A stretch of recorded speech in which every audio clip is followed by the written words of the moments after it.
It's once again time for Magnus Carlsen playing with the white pieces against Hikaru Nakamura. And whenever these two giants of chess are playing against each other, it's always fun to watch. Whether it's online or over the board, they always create an epic fight. And here at Norway Chess, the guys are playing a classical game first. And the cool thing about this event is that a few years ago, the organizers introduced a new format, as at the end of the day, we want to get to see a winner. So if the classical game ends in a draw, we will move on to the Armageddon game. But first, I'm going to show you what happened in the classical game. And well, you want to see, of course, what's happening in also the other rounds of this event. So make sure to stay tuned for all the updates on this channel. Help the channel to grow. You can do that by hit the subscribe button, give this video a like, share it among your friends, or even consider just a very nice PayPal donation if you want to help to support the channel. Really appreciate all your help, guys. Thanks for that. Now it's time to move on to the game. And Magnus Carlsen starts the game with 1e4. Hikaru goes e5, knight f3, knight c6, bishop b5. And here a6. Bishop goes back to a4, and now Hikaru is repeating the system he surprisingly used at the candidates tournament just a month ago, as he goes for the move bishop c5. Very interesting and popular line. Magnus played here the move c3, knight ge7, castling kingside. The knight now goes to g6 to further support the pawn on e5, and after the move d4, the bishop goes back to a7. This is modern opening theory, and Hikaru knows what he is doing. In that aforementioned game he played with the black pieces against Jan Nepomniachtchi, the Russian player played here the move bishop g5, and Magnus, of course, remembers that. He must have prepared for this specific line, and he goes for the move rook e1, just overprotecting the pawn on e4, and whenever the center gets open, the rook is of course well placed here. Now black castled, white brings the bishop out to e3, and now very interesting move as the queen goes to f6. That's another advantage of having your knight not on that square but on g6 instead, and black is looking for some activity on the king side. You can get your pawn to d6, maybe bishop g4, maybe the knight can come in. A lot of pieces are exerting pressure against white's center, and in particular the pawn on d4. But now there is this move, bishop takes c6. White is trading off the bishop for the knight. That's a big moment in the game, and up to this point the players were following a very important game which was played earlier in the German Bundesliga. Niklas Huschenbeth, who by the way was a second before of Hikaru Nakamura, he had a game against Shahriar Mammadiyarov in which Shahriar Mammadiyarov just recaptured away with the d-pawn away from the center so that the bishop from c8 can be developed very soon. But instead of taking back, Hikaru comes up with another very interesting idea as he decides to play this Zwischenzug. Pawn takes d4, so that pawn is attacking the bishop on e3. So black is going to regain the piece very soon. Now, bishop takes d4 was played.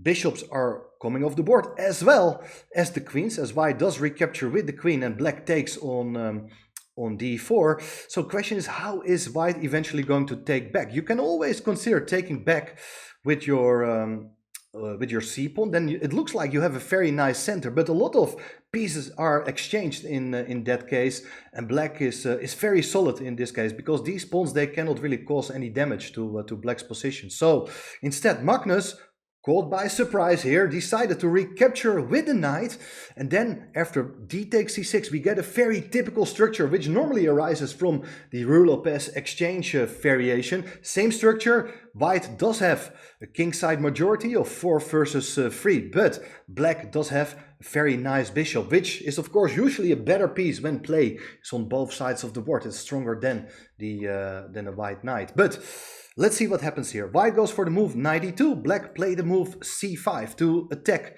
the knight on d4. And where should the knight go to? Not easy to say. In any way, the knight went to f5. But now the bishop comes out nicely to e6. Just of course, it's a good square where the bishop is well, it's not being hindered by white's pieces. The rooks are connected, and also the bishop keeps an eye on this pawn on a2. So it will be hard for white to get that rook from a1 into the game. So knight f3 is played here, rook 88. So here it is black who does control the open file, and it's difficult for white to contest it, because if you put a rook there, black is going to exchange one pair of rooks, after which the pawn on a2 can be taken, in fact. So white has to find another way to make some progress. Played here the move g3, and after rook f e8, the king comes to g2. So white is trying to make some progress on the king side, but black is, as I said already, very, very solid, and it's actually very difficult for white to make use of that extra pawn on the king side. So f6 has been played here, and white goes for the move rook e3. You see here that white is not going to contest the open file, but at some point would like to double rooks on the e file. So here, I think, interesting moment. What should black do? How can black try to further improve its pieces? Because all these pieces, they look quite okay. You may say that the knight on g6 is not doing too much. It can be rerouted via f8 to more centralized place, maybe to d7 or later to e6. That is one plan. Another idea I would like to point out here is the activation of the bishop. If you play something like bishop d7 with the idea to put the bishop on this diagonal to target the pawn on e4, white has to come up with some sort of good setup to anticipate potential threats on that diagonal against the pawn and the king on g2. But instead, Hikaru played here knight h8. Remarkable decision. But the knight is also coming very soon to a better square. And one of the ideas behind this move is that after white plays something like h3, the knight from f5 can be tickled here with the move g6. So the knight goes back to h4. The knight is temporarily misplaced at the side of the board. Can't really do that much. But of course it can also not easily be trapped. Here, knight f7 is played, so the knight is coming back into the game. Here, white goes for the move g4, so that at some point the king will come to g3 to further expand on the stronger side. Bishop d7 is played now. Interesting moment. So as I said, the bishop wants to come to this diagonal, but now the bishop is no longer on e6. That means that the pawn on a2 is no longer under threat, and therefore white brings up the rook into the game. Rook a e1, bishop to c6, king to g3, rook to e6, and white, well, just played another pawn move, b3. Not really clear what it's doing immediately, but white is trying to anticipate black's expansion on the other side of the board. And here you see that now all of a sudden play is focused on the pawn on e4. The pawn has been attacked twice by bishop and rook, has also been defended twice by both white's rooks.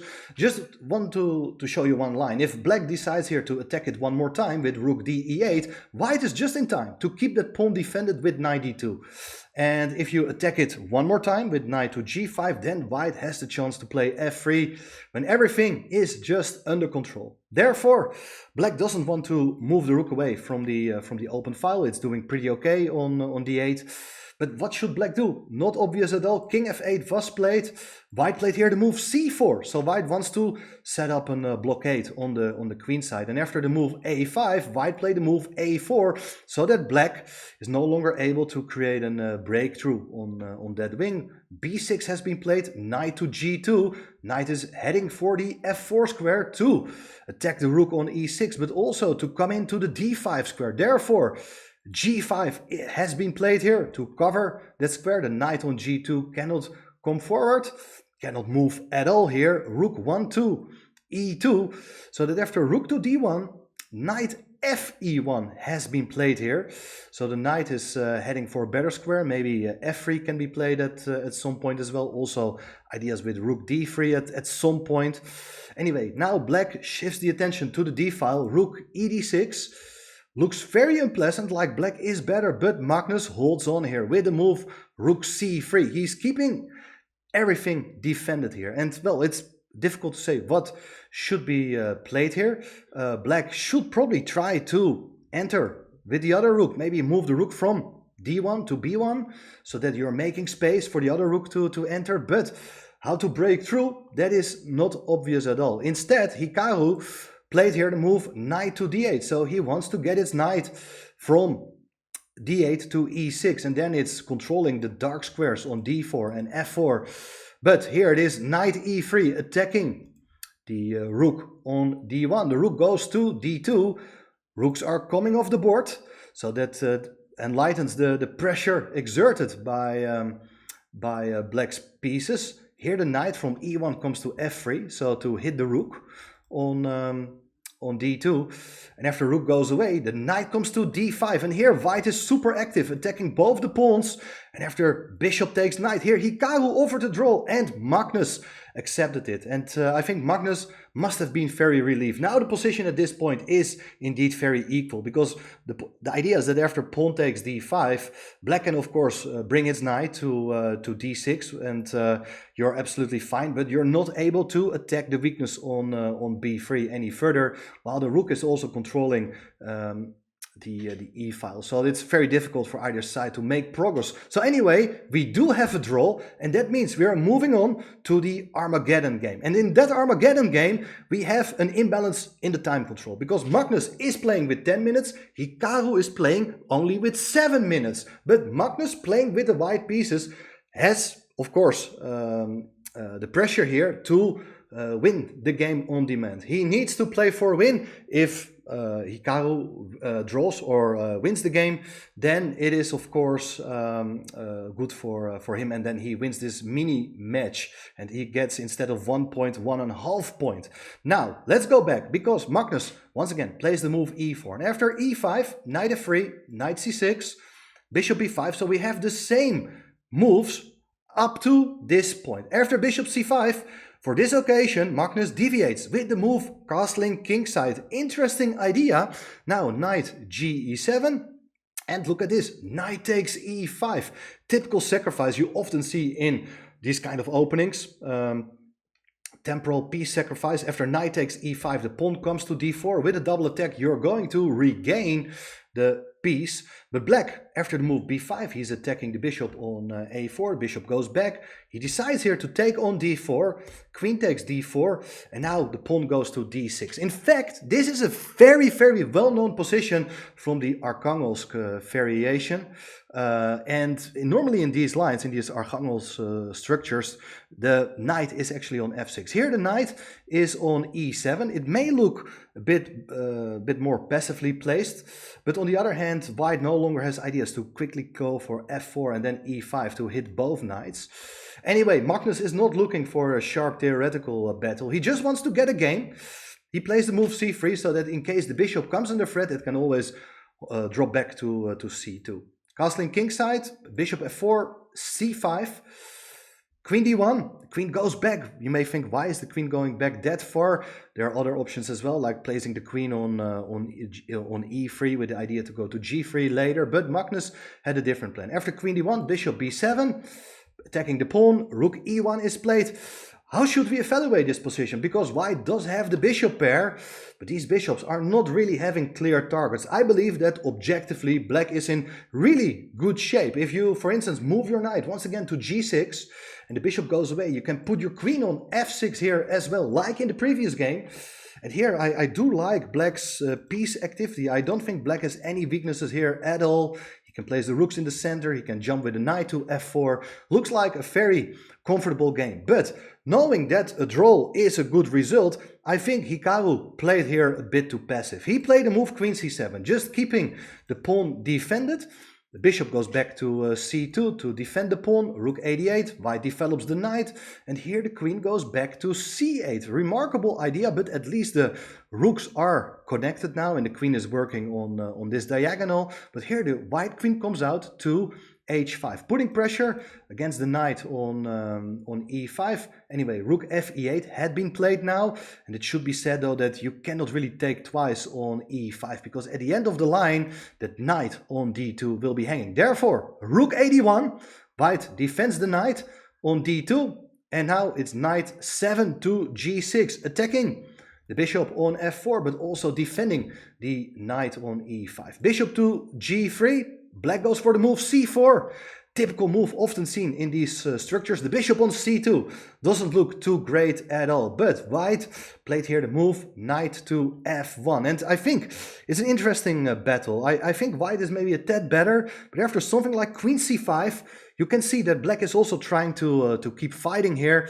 Maybe there are ideas with knight d3 to contest the queen along the 5th rank, but instead knight to d3 had been played here by Hikaru, but I think he really wants to clarify the situation in the center, and in my opinion that's a positional concession, because after bishop takes knight, pawn takes, rook takes d3, white is a pawn up, but black does regain the pawn immediately by taking twice on e4, attacking the rook on d3, and okay, Hikaru was trying to equalize by force, because white can definitely not take the pawn on d6. If you do that, then there's a nice little tactic at the end of the day with bishop takes g2, regaining the pawn, because after king takes there's queen c6 with a double attack.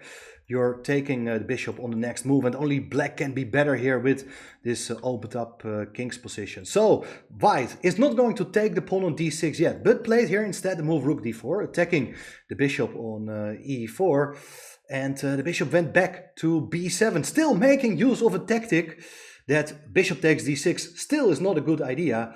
It does run into bishop takes g2 immediately. This was of course not played by Magnus, but let me point out this important tactical idea, so that after taking on d6 you do get a knight fork on f4, and black wins the queen. So instead Magnus avoids all these tactical little traps here by black and plays beautiful positional chess, drops back with the queen to d1. So this is the ideal setup. So the queen is behind the rook, exerting pressure against the pawn on d6, together with the bishop. And now, okay, black can hold on to the pawn by playing the move d5. And in that case, there is knight e3, knight e7, and only white can be better here. But it's a very depressive situation with the bishop being stuck defending his own pawn. So that's not a nice position for black at all, especially when you are trying to fight with not so much time left on the clock.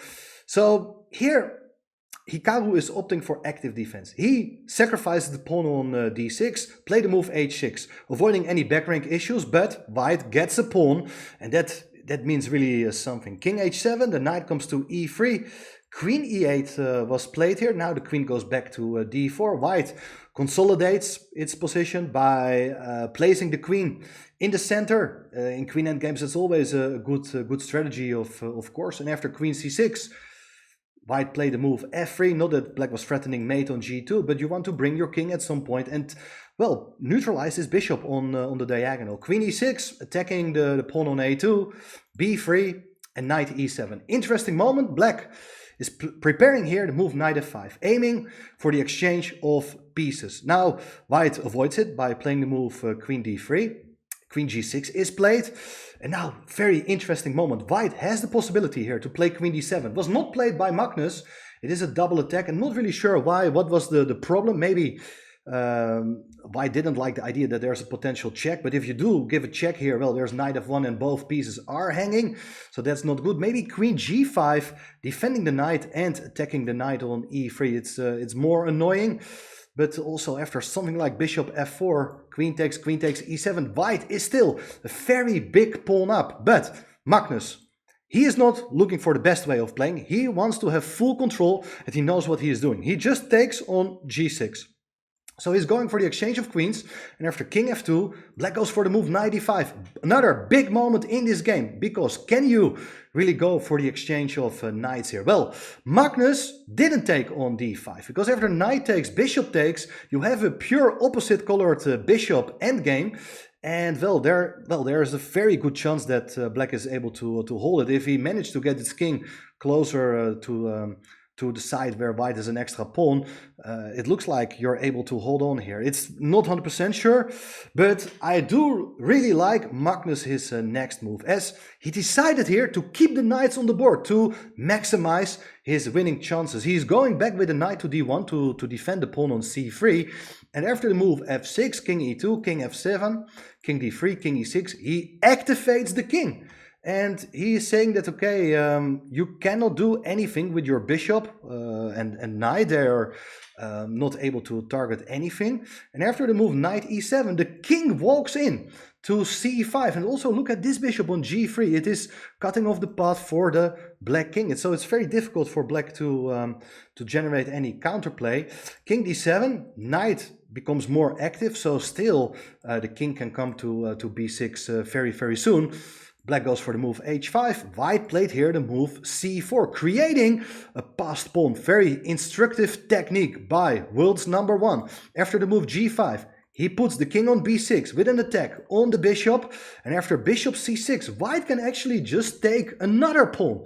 But here we see the real class of the best endgame player in the world, because he doesn't want to take that pawn. He sees the pawn can be taken anytime. It's not running away. Black is not able to defend it anytime soon. Played the move bishop e1 with ideas, for instance, to go to b4 and take on e7, after which the king is still quite useful, putting pressure against the bishop on c6, but also after the moves h4, white goes h3 to prevent any stupid h3 ideas, so that the pawn on f3 will be hanging later on. So just not allow that kind of problems at all. Knight to g6, bishop to c3. Beautiful idea, so that you're attacking these pawns. And you see that black is unable to coordinate its pieces on both sides. So now also there are weaknesses on the king side. Black played f5. After knight takes f5, that is pawn number 2. The knight comes into f4 to hit the pawn. Well, white can just go back with a knight to defend. Very good, very well played by Magnus. Bishop to a4, and here the bishop comes to f6, hitting pawn on g5, and also, of course, the pawn on h4 indirectly. Knight e6, defending the pawn on g5, but now you take the pawn on a6, and this is pawn number 3. If you play king c6, for instance, the king goes to a5 and then to b4, you hit the bishop, bishop goes away, you bring up your a pawn. Well, that looks just completely winning for white. So black played here instead the move king to d6. But after the move king b6, here Hikaru had seen enough. He barely can move his pieces. There are all sorts of problems with an a pawn, a c pawn, and also pawns hanging on the king side. So Hikaru resigned. Magnus managed to win the Armageddon game for the second time this tournament. Mr. Armageddon strikes again. Very, very impressive play, and well, thanks to the great players for pulling off such a great fight. Really enjoyed watching this theoretical discussion in this popular line of the Rue Lopez. But stay tuned, what is going to happen in the next 8 rounds? 8 more rounds to go, anything can still happen. It's a very nice event to follow, and I hope to see you back very soon on the channel. So once again, just hit the subscribe button and see you soon again. Bye bye.